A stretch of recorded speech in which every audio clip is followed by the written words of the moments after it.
From the newsroom at news.com.au. G'day, I'm Andrew Bucklow. And I'm Bronte Coy. And this is the latest from the newsroom. It's Monday the 22nd of November. At least 20 people have been injured after a car ploughed through a Christmas parade in the US. Horrified onlookers captured the moment the SUV hit the marchers from behind. Yeah, we in Wisconsin.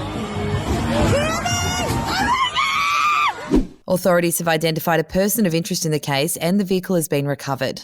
To the Northern Territory now, authorities are worried about a surge in COVID cases in Indigenous communities. 9 were detected in Binjari on the outskirts of Katherine, plunging it and nearby Rockhole into hard lockdowns that are expected to last for weeks.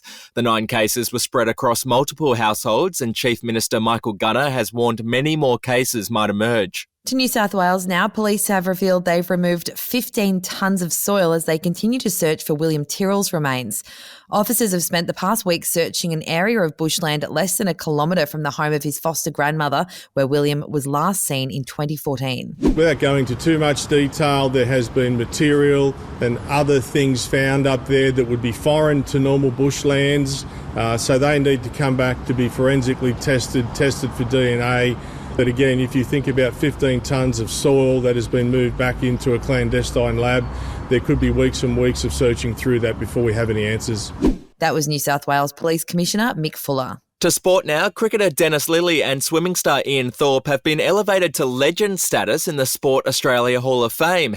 The honour is reserved for sporting greats who have distinguished themselves at the absolute highest level and whose achievements are considered part of Australian folklore.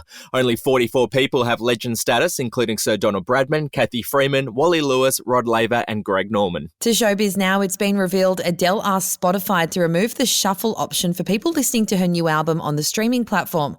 The British singer said, "We don't create albums with so much care and thought into our track listing for no reasons.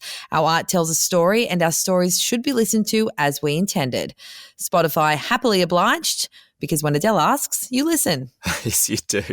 And finally, Prince Harry's ex-girlfriend has lifted the lid on their romance, admitting she couldn't cope with the pressure of dating him. Former model Florence St. George dated Harry back in 2011 and said her privacy ended abruptly when word got out. She said at the time her friends were interrogated and paps were camped outside her front door, but she did admit that their split had been sad. That's the latest from the newsroom. We'll be back with another update soon.